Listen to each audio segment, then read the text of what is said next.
So I'll do this very often when on pop records, especially where, there's a pretty big blend between what's happening organically with live drums and then what's happening with, in the box electronic drums. But as a drummer, I want to play as much live drums as possible. So I'll typically go in after we get our main track. I'll hit record and I'll try to play things that aren't necessarily hitting any accents that anything else are.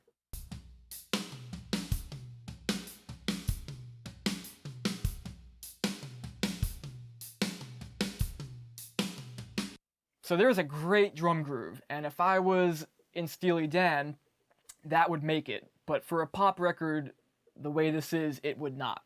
So that, paired with a Rematrix reverb. Let's see what the reverb is doing.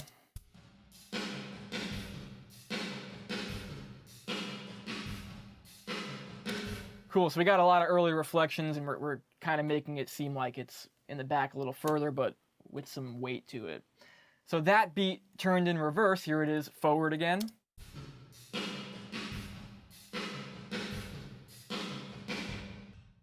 All right, now in reverse, here's that beat.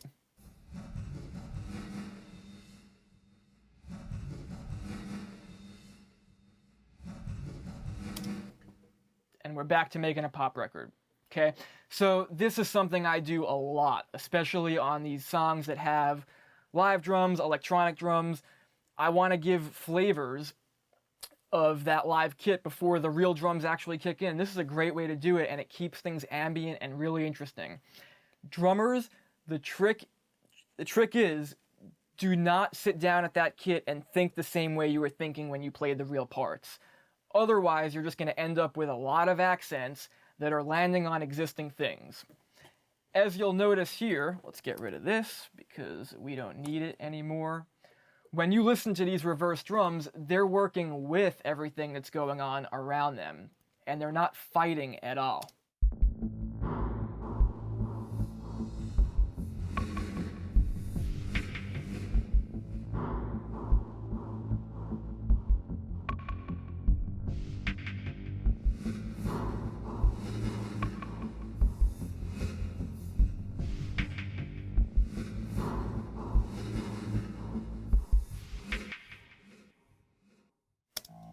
Got a little fancy there at the end with some automation throws to help the transition, because now we're moving into the next section, our chorus.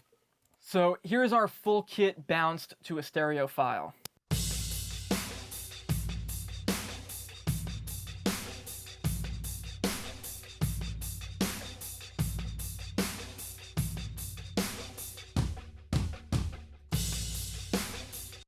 Okay, cool. So it's definitely got a John Bonham feel, and I almost Lenny Kravitz has a song that I love, See You Again. That one, you know which one I'm talking about. It almost sounds like that exact beat, which is cool. Props, Lenny, props. Anyway, here's how we got this drum sound. So this is a live drum kit in the room, all mic'd up. Here's our kick.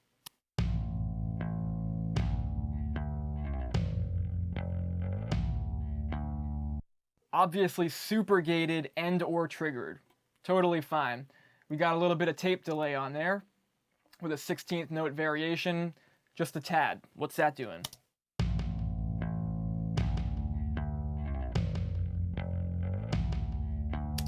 So right away, it's giving us that John Bonham Cashmere feel. Nothing wrong with that. Top snare, clean.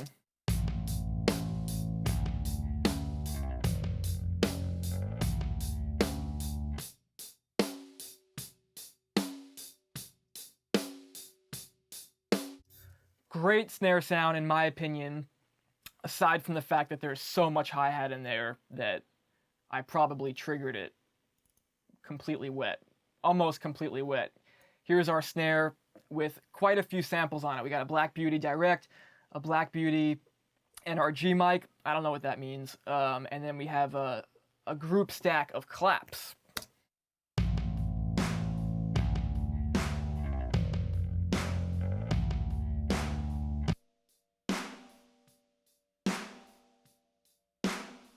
So we're using this sample at a 95% mix, so we are definitely hearing the ring coming from our Black Beauty samples. We're hearing the claps more than anything. But we're also still hearing the original snare, so any kind of ghost notes or anything like that, they will be preserved. And if you see here, I also tuned the samples to the drum.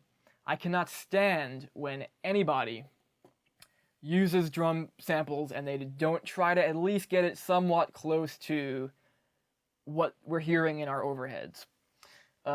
If you're doing it stylistically and you're dropping something down really low or something really high, that's different. But if you're just trying to make a regular snare sound a little beefier, get the right sample and tune it to the real drum.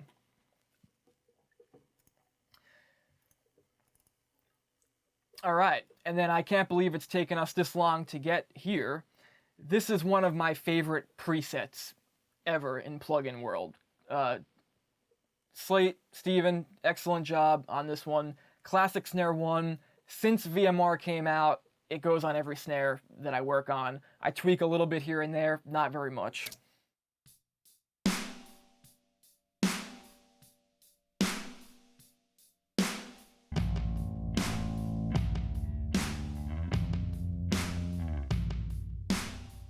So what I like so much about this preset, and we can see what it's doing here on our 1073 emulation. You know, we're cutting out some lows and we're increasing some highs and we're dropping out some mids. So we're kind of doing that Munson curve kind of thing, right?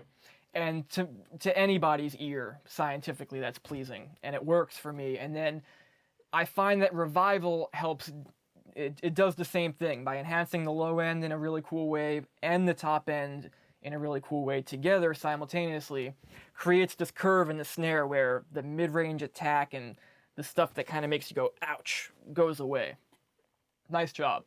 Let's speed up this process a little bit. Bottom snare, nothing going on here except for a little compression, and we're taking out frequencies that don't need to be there. Everyone should know how to do that.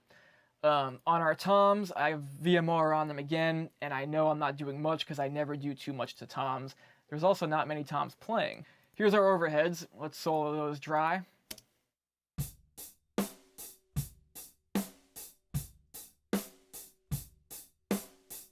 Cool, so the cymbals sound great, but I'm also not using these overheads as just cymbal mics. We're getting a really nice sounding spectrum of the kit in there. Here's what we're doing on VMR. A little bit of SSL style EQ, not too much, possibly because I was going through SSL hardware when we were tracking it, and a little bit of compression. Here we go.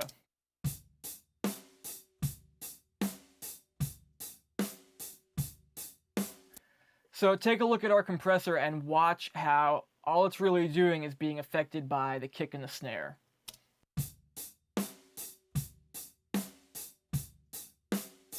So it's softening our kick and snare, which is exactly what we need because we already have a close mic'd kick and snare with samples.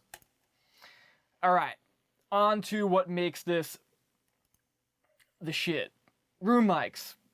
No plugins on there. That means they were tracked with the right mics, spread in the room. At that point in time, they were either Cascade Fatheads or the full Magilla Coles 4038s, the holy grail of ribbon room microphones, in my opinion. And here's what the room mics sound like.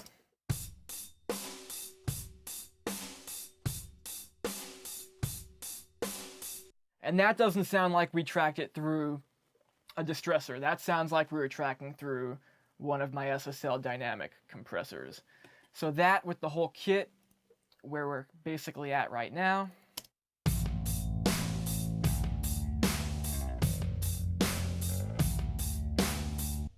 Without that room mic, I would have went directly to more compression and probably even more with some parallel compression. Didn't need to do that. That's giving me that vibe.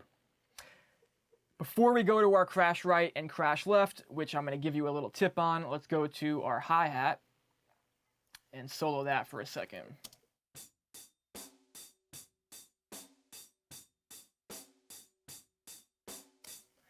This might be the first mix I've ever done where I'm not mixing it in drummer's perspective. Pretty cool. What's going on here? We have a VMR, we have a tape delay, which again is going to give us that cashmere thing. And let's pay attention to the wet-dry ratio here. It's all wet. Why is it all wet?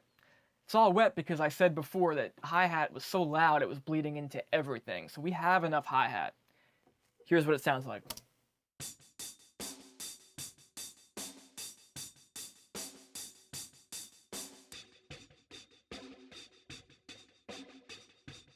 All right, we just got real Led Zeppelin cashmere. We got a phaser on there with a super high rate and intensity, followed by a Leslie cabinet emulation.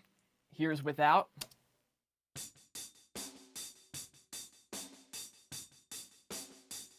Here's with.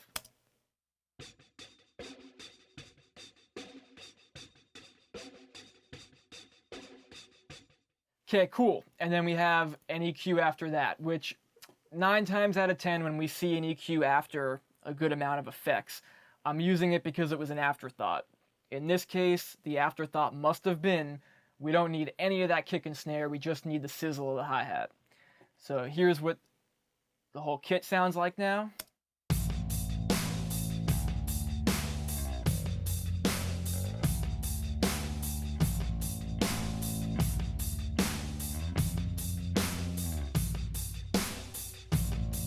Cool. All right. Now, here's another tip for you. I tracked the crash cymbals separately. All right. Now, a lot of people have heard that Dave Grohl does this, and I've read that everyone from the Arctic Monkeys to the Black Keys, and that they're hip to that too. I do it in scenarios where I know I'm going to crush the living hell out of the drums, because the second you start hitting cymbals, especially in my room, which is not the biggest, you're never going to get that beefy, compressed drum sound. So the crashes are recorded separate with a little VMR, probably with, same setting as the overheads. Here's what that sounds like.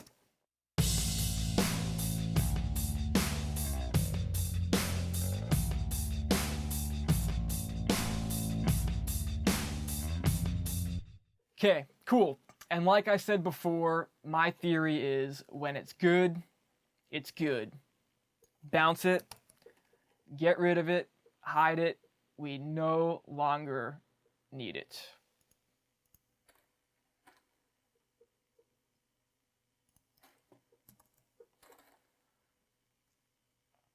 So now we have our live drums on a stereo track, and we've also added a tambourine, which has a little bit of EQ on there, knocking out some lows. And we're also sending that tambourine to our plate EMT.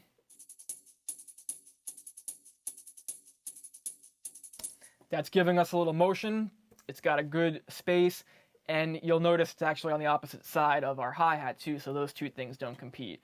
We also added what I call big toms, and again, a little bit of EQ on there, but most importantly, we have this SSL stereo bus compressor.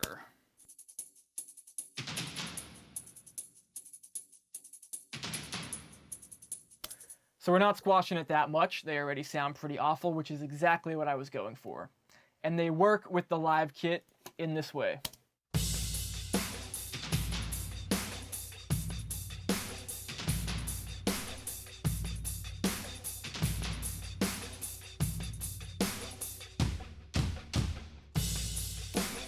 Cool, let's put our bass back in.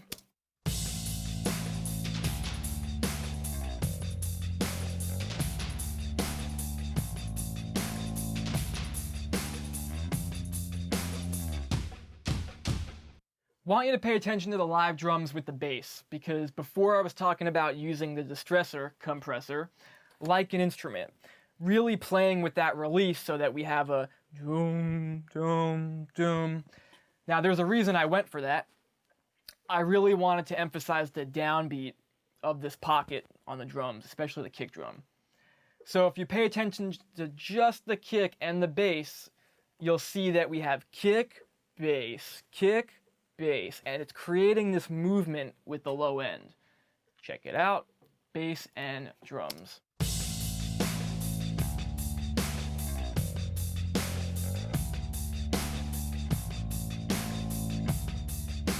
Cool. Little bit of sidetracking there, but I just wanted to make sure if you didn't hear that movement before when we weren't so much in context that you hear it now. Okay, cool. So now that I have my drums on a stereo track instead of 9 channels and start bussing everything out to different compressors and all that stuff, I can just work with it as one instrument. First thing we have going on there is a pretty wacky looking EQ. So this is one of my favorite things about Fab Filters Pro Q2 is that I'm using this in mid-side mode right now. So out of the middle, I'm taking out the nasty frequency that's in that kick drum. Let's hear that, and I will solo it for you.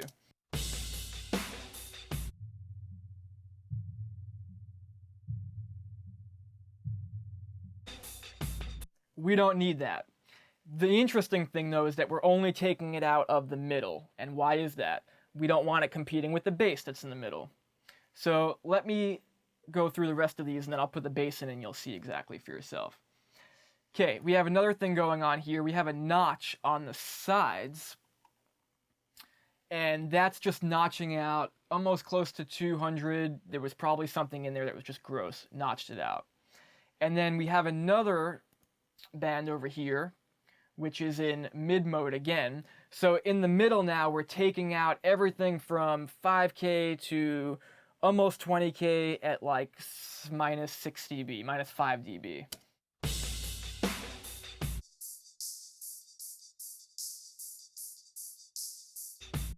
We're taking out all that stuff that makes us go, ugh, in the hi-hats. There was a lot of hi-hats in here.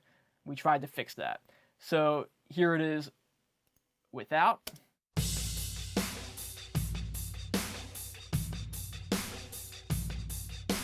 Here it is with.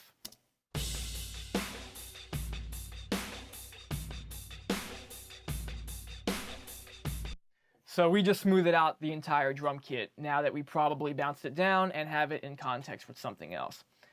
Now that we controlled all of that high-end information that was really gross, I'm able to compress it. And I would hope that I'm smashing it. Let's see.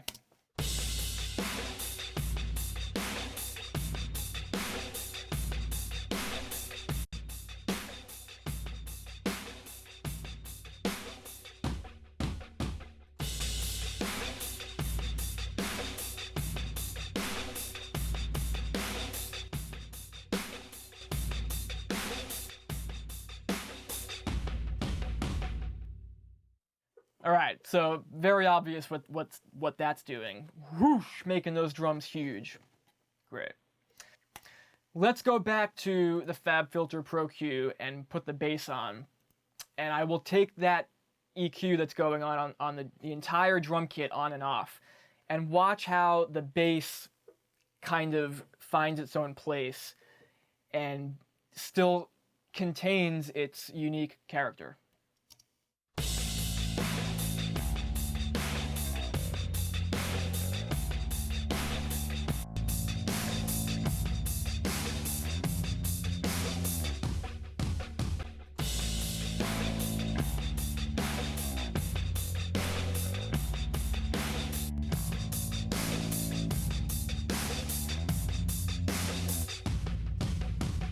I think the very obvious thing that the Pro Q2 is doing in mid-side mode is getting rid of the harshness of all those hi-hats, all the bleed of the hi-hat. But you definitely heard it right away that the bass is now competing for that low-end space with the EQ on there. It's really all about carving out things to make space for others. All right, the final piece of our drum kit here is this big kick, which is just one single kick drum hit with slate trigger on there, and I'm basically triggering a thunderstrike, a stupid hard big hit, and a timpani, and it sounds like this.